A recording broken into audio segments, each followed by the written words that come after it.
Salut tout le monde, j'espère que vous allez bien et que vous passez une excellente journée. Alors je suis super contente de vous retrouver aujourd'hui pour une vidéo budget étant donné qu'on est dimanche, donc il est temps de faire le bilan de cette semaine. Alors cette semaine, eh bien nous étions tous malades, d'ailleurs je pense que vous pouvez encore l'entendre dans ma voix, je suis encore bien enrouée. Et du coup, j'ai pas eu le temps de filmer tout ce qui s'est passé cette semaine. Après, il s'est pas passé grand chose. On est surtout resté à la maison à prendre soin des uns des autres. Donc cette vidéo sera assez courte, mais je tenais vraiment à vous la faire étant donné qu'on est plusieurs à faire la même méthode de budget et que voilà, on se serre les coudes au niveau du budget pour tenir le budget du mois d'octobre.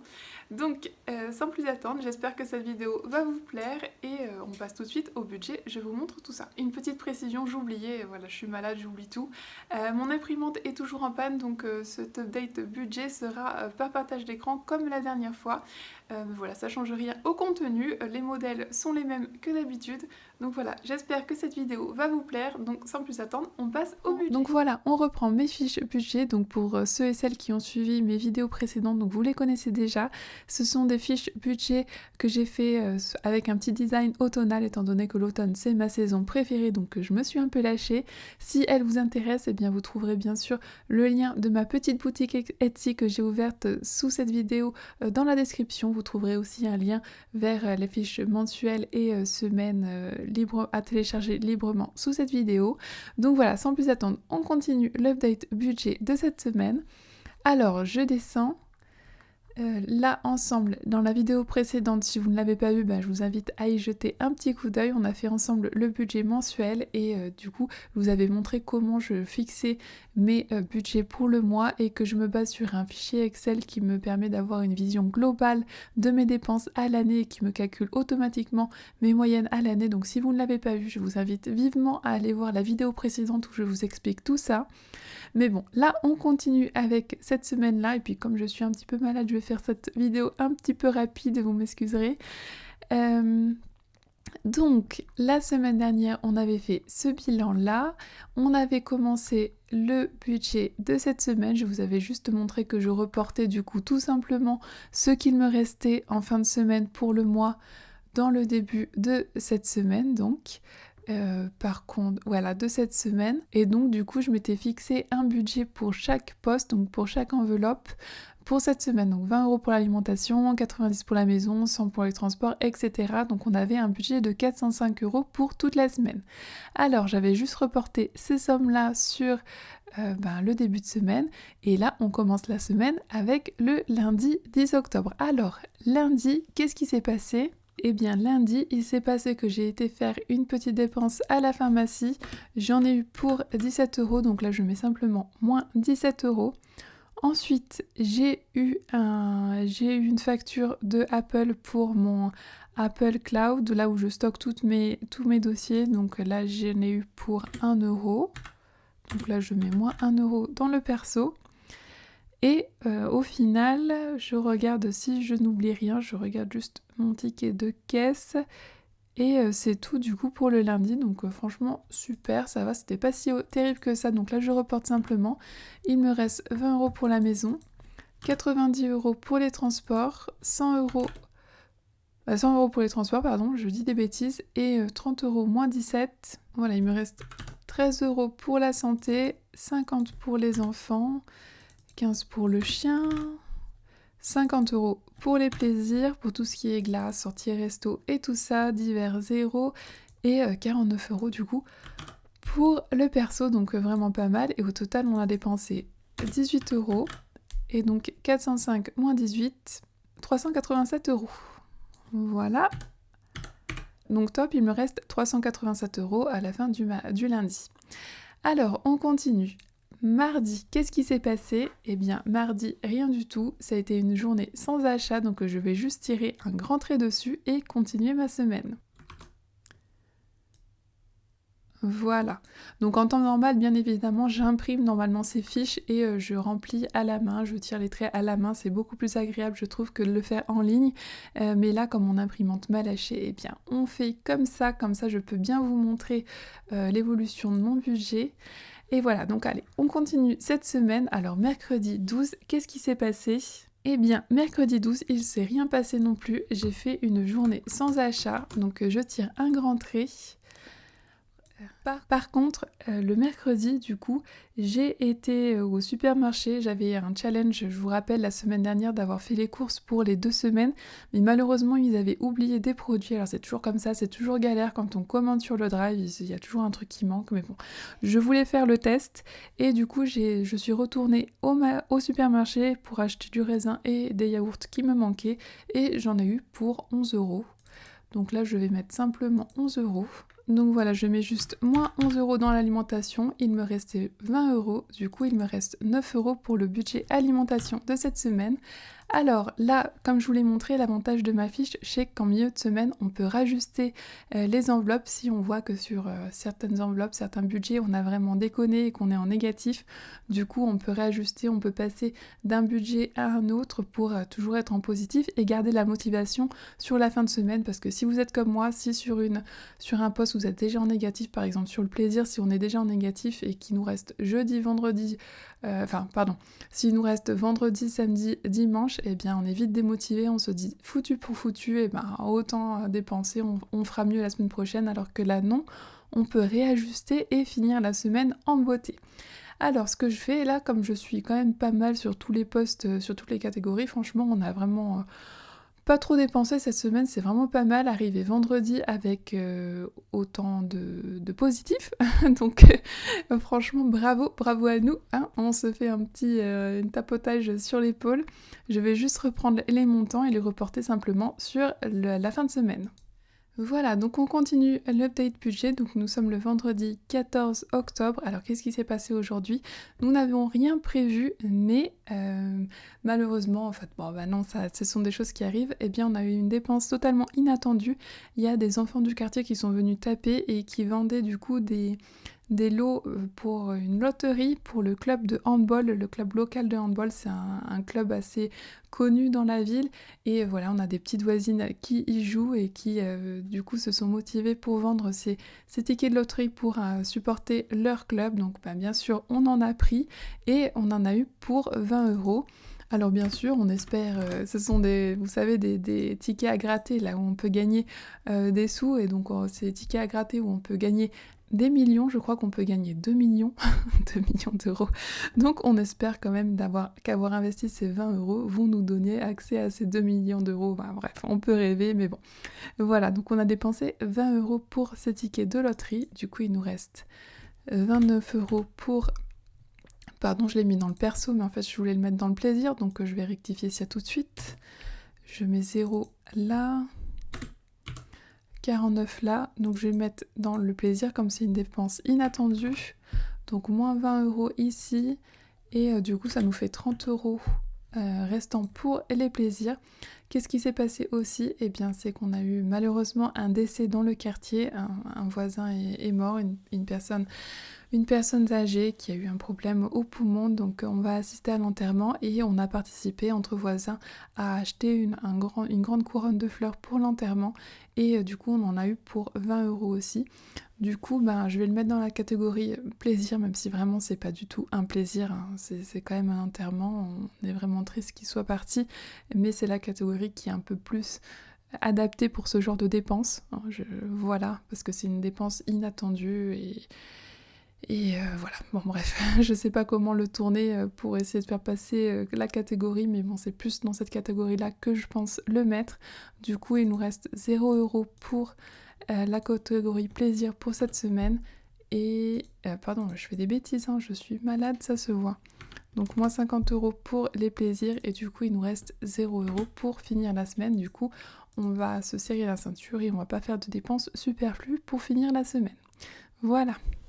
Donc on continue avec le samedi 15. Alors aujourd'hui, qu'est-ce qui s'est passé? Rien de spécial. On a fait une journée sans achat, on est resté à la maison tranquillement, on a profité en famille, on a fait des jeux de société, en plus on était un peu tous malades, donc voilà, on n'a rien fait de spécial.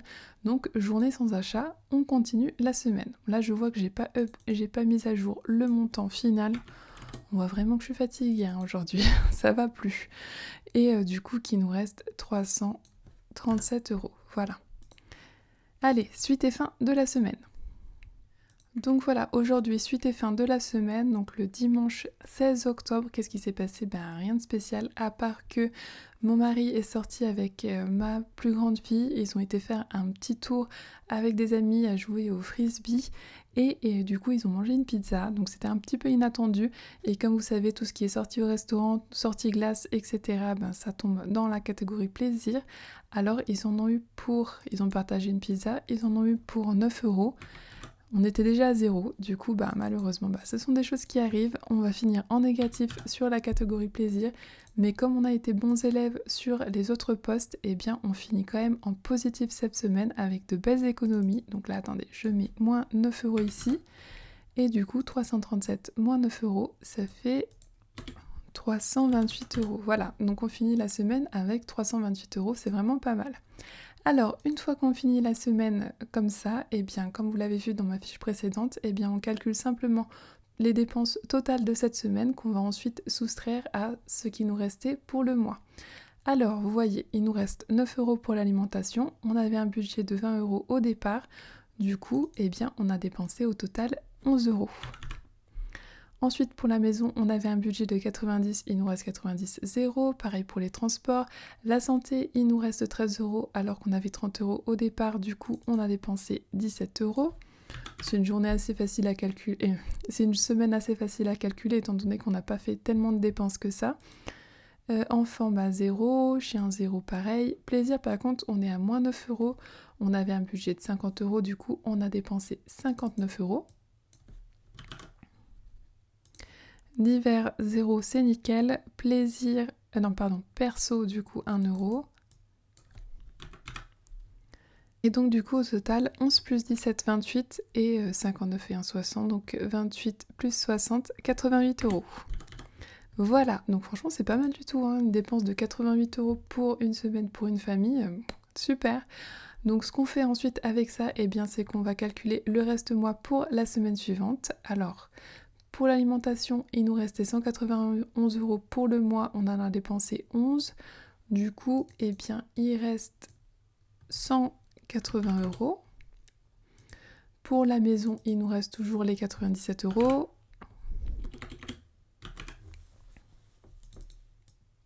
Pour les transports, il nous reste toujours 207 €. Pour la santé, eh bien, il nous restait 65 €. On a dépensé 17. Il nous reste 48 €. Pour les enfants, il nous reste toujours 90 €, super. Pour le chien, toujours 15. Pour les plaisirs, du coup, on était à 100, on a dépensé 59 €. Du coup, il nous reste 41 € pour finir le mois. Ça va pas être facile, hein.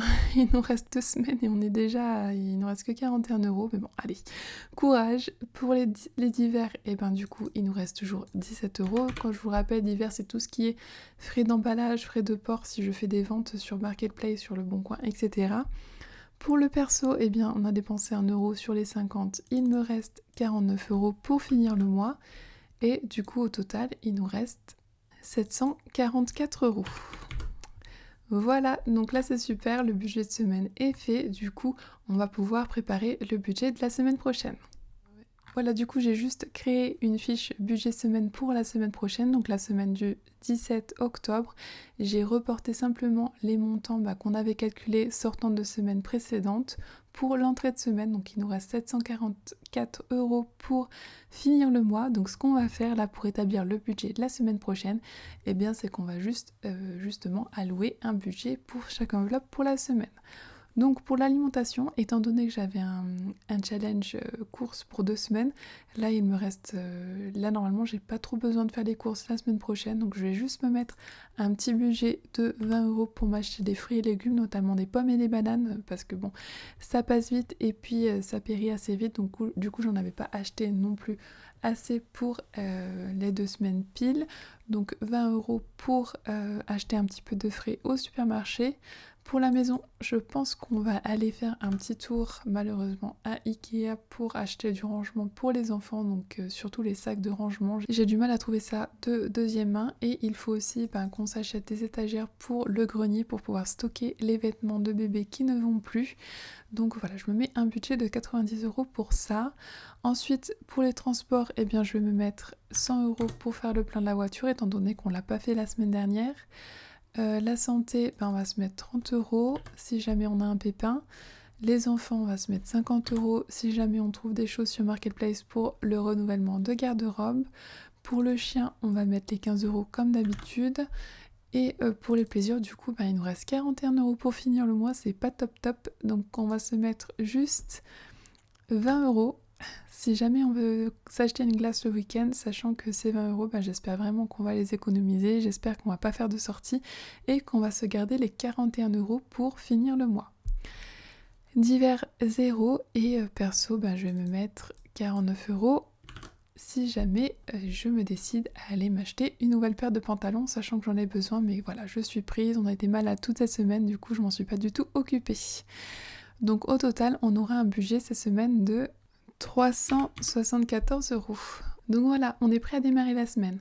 Donc je vous le répète, si ce modèle de budget, c'est un modèle de budget zéro, on appelle ça, donc c'est un peu un mix entre budget zéro et la méthode des enveloppes façon virtuelle.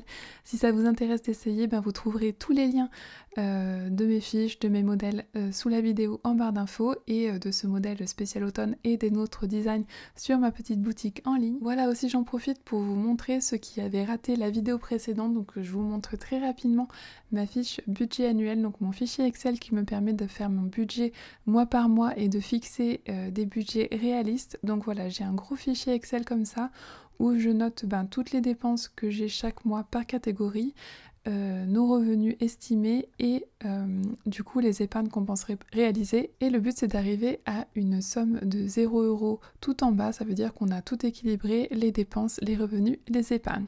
Du coup, ce que je voulais vous montrer, c'est que sur cette fiche-là, ce qui est bien, c'est qu'une fois qu'on a mis à jour toutes nos dépenses, donc bien sûr là pour novembre, je vais faire une prédiction, et une fois que novembre sera passé, je réajusterai avec les dépenses effectives, et bien là la magie, c'est que la colonne, la moyenne, me calcule automatiquement mes moyennes de dépenses par catégorie par mois. Donc du coup, quand je vais me fixer le budget pour le mois de novembre et même de décembre, j'aurai juste à me demander, tiens, pour l'alimentation, est-ce que c'est un mois normal? Est-ce que c'est un mois où je vais pouvoir faire un peu plus d'économie que d'habitude? Ou au contraire, est-ce qu'il faut vraiment un peu booster cette catégorie? On va avoir plus de dépenses que prévu. Donc c'est vraiment un modèle de fiche hyper pratique à utiliser. Et aussi, ceux qui avaient raté cette astuce, j'ai aussi dans ce document un onglet dépenses catégories qui permet de démarrer, parce qu'au début on ne sait pas trop combien je dépense et puis c'est compliqué de repasser en revue tout son compte bancaire, là, toutes les dépenses avec la calculatrice, c'est pas vraiment très pratique. Donc je vous montre, j'ai l'onglet dépenses par catégorie et dans cet onglet, là, il suffit juste de noter ses dépenses, de noter les montants et de noter à quelle catégorie appartient la dépense. Donc là je fais une démonstration. On va dire que je suis... Qu'est-ce qu'on va dire? Que je suis allée à la pharmacie et que j'en ai eu pour 13 € et que c'est le budget du coup santé. Voilà, et donc vous voyez là que la table met à jour automatiquement les montants par catégorie. Donc là, la santé, elle était à 33 € avant. Donc là, par exemple, je fais la démonstration, j'enlève pour bien que vous voyez. Là, vous voyez, santé était à 33 € et là, quand je mets la catégorie à côté santé,